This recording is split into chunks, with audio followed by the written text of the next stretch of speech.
2024 के लोकसभा चुनाव में भारतीय जनता पार्टी पूरे देश में 370 सीटें जीतने का लक्ष्य बना रही है। वहीं उत्तर प्रदेश की 80 की 80 लोकसभा सीट पर भारतीय जनता पार्टी की नज़र है और इसीलिए लगातार फूंक फूंक करके एक एक कदम रखे जा रहे हैं। पिछले दिनों भारतीय जनता पार्टी की केंद्रीय चुनाव समिति की बैठक के बाद उत्तर प्रदेश के 51 सीटों पर प्रत्याशियों के ऐलान हो चुके हैं। तो वहीं जिन 29 सीटों पर प्रत्याशियों के ऐलान नहीं हुए हैं, वहां के प्रत्याशियों की धड़कनें लगातार बढ़ी हुई हैं और इन 29 सीटों में एक सीट है कैसरगंज। जी हां, कैसरगंज वही लोकसभा सीट जहां के मौजूदा सांसद हैं बृजभूषण शरण सिंह, जो कि पिछले 1.5 सालों से चर्चा में बने हुए हैं। और जो चर्चा का कारण है वो रेसलिंग फेडरेशन के सदस्यों द्वारा लगाए गए उन पर आरोप पर, जो रेसलिंग फेडरेशन जिसके वो अध्यक्ष रहे हैं, उनमें जो खिलाड़ी थे, महिला खिलाड़ियों ने जो आरोप लगाया, उस कारण वो पिछले दिनों से चर्चा में बने रहे। पर अब जिस तरीके से 2024 का लोकसभा चुनाव आ गया है, उसको लेकर के 29 सीटों में उनके नाम का ऐलान नहीं हुआ है और इस कारण बृजभूषण शरण सिंह की रातों की नींद उड़ी हुई है।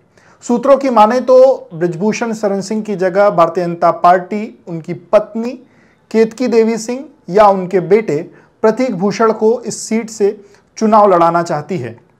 कैसरगंज लोकसभा सीट की बात करें तो उसके अंदर 5 विधानसभा सीटें आती हैं, जिसमें 2 सीटें बहराइच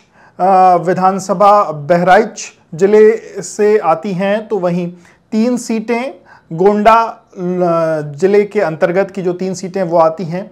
और अगर बृजभूषण शरण सिंह की बात करें तो बृजभूषण शरण सिंह 6 बार के सांसद रह चुके हैं। इनमें 5 बार वो भारतीय जनता पार्टी के सिंबल पर सांसद रहे हैं, तो वहीं 1 बार वो समाजवादी पार्टी के सिंबल पर सांसद रहे हैं। वहीं उनकी जो पत्नी है, जिनको भाजपा टिकट देना चाहती है, केतकी देवी सिंह, वो 1 बार 1996 से 98 के बीच में सांसद रही हैं, 1 बार जिला पंचायत अध्यक्ष भी रही, जिसका कार्यकाल तकरीबन 3-3.5 साल का था।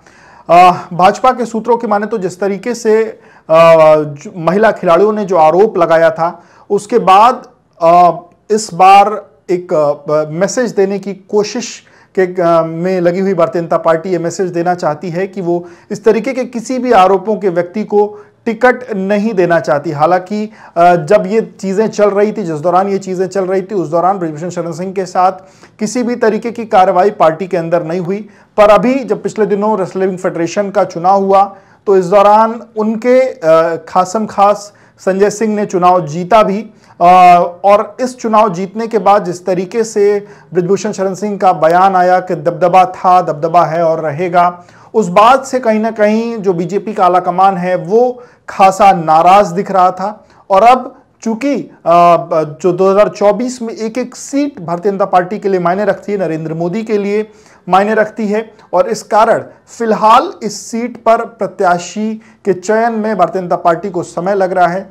सूत्र उनके पत्नी या उनके बेटे को टिकट देना चाहता है, पर बृजभूषण शरण सिंह खुद उस सीट पर लड़ना चाहते हैं। इस कारण पेंच फंसा हुआ है, पर जल्द ही ऐलान होने वाला है। विवेक राय, एबीपी लाइव के लिए।